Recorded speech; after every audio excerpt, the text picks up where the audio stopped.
Introdução. Sejam bem-vindos à lição de hoje.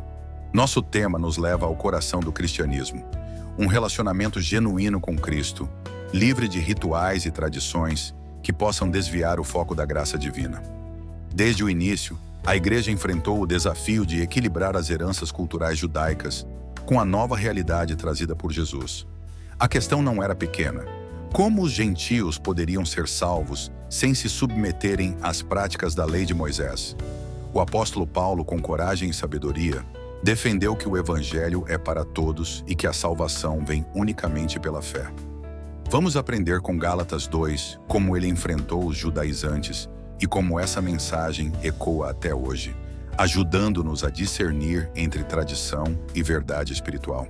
Nosso objetivo é entender que a verdadeira liberdade cristã está em depender do Espírito Santo e não de regras ou costumes humanos. Tópico 1. Prevenindo-se contra a tendência judaizante. Paulo, após 14 anos de sua conversão, recebeu de Deus uma revelação e subiu novamente a Jerusalém.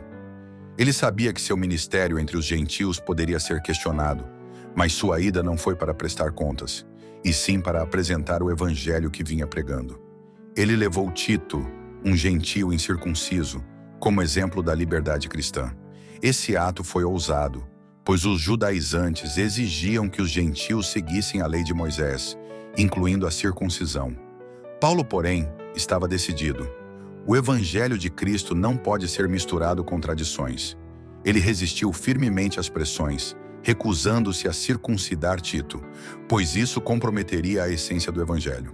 Essa postura nos ensina a não permitir que práticas culturais ou religiosas deturpem a mensagem da graça.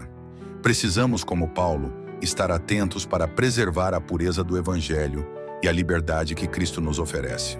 Tópico 2. A tendência judaizante no início da igreja.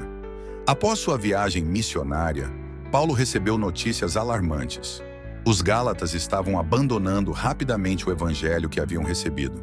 Eles estavam sendo persuadidos pelos judaizantes, que impunham a lei de Moisés como condição para a salvação. Paulo ficou perplexo, pois os Gálatas estavam trocando a liberdade em Cristo por um jugo de escravidão. Os judaizantes, identificados como falsos irmãos, infiltraram-se na igreja com mensagens legalistas, negando a suficiência da graça. Para Paulo, isso não era um simples desvio, mas uma traição ao evangelho. Ele utilizou palavras fortes, dizendo que quem pregasse um outro evangelho era anátema, ou seja, amaldiçoado.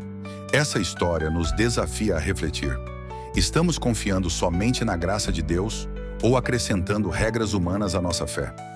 A tendência de abandonar a liberdade cristã por rituais ou tradições é um perigo constante, e a solução está em voltar ao evangelho puro e simples. Tópico 3. A tendência judaizante hoje. Embora o contexto atual seja diferente, a influência judaizante ainda é uma realidade. Muitos, em busca de autenticidade ou espiritualidade, acabam misturando a graça com práticas judaicas, como a guarda de dias específicos ou rituais religiosos.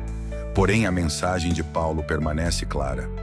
A salvação é pela fé, e não por obras ou tradições. Ele destacou que tanto Pedro, que pregava aos judeus, quanto ele, que pregava aos gentios, anunciavam o mesmo evangelho. O problema não está em preservar tradições culturais, mas em colocá-las como requisitos para a salvação.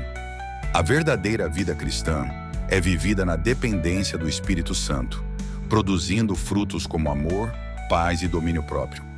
Precisamos estar vigilantes para não permitir que práticas externas assumam um papel maior que a transformação interior que Cristo opera em nós. Conclusão. Encerramos essa lição com uma reflexão importante. O cristianismo não é uma extensão do judaísmo, mas uma nova aliança firmada no sangue de Cristo. A reunião em Jerusalém foi decisiva para mostrar que a salvação é para todos, sem distinção entre judeus e gentios. Os apóstolos reconheceram o ministério de Paulo e concordaram que o evangelho não exige rituais judaicos. Hoje, a mensagem continua a mesma. Somos livres em Cristo, chamados para viver pela fé e conduzidos pelo Espírito Santo. Não precisamos de remendos novos em vestidos velhos. Fomos feitos novas criaturas em Cristo. Que essa lição nos motive a buscar uma fé genuína, sem acréscimos humanos, e a viver a plenitude da liberdade que temos em Jesus.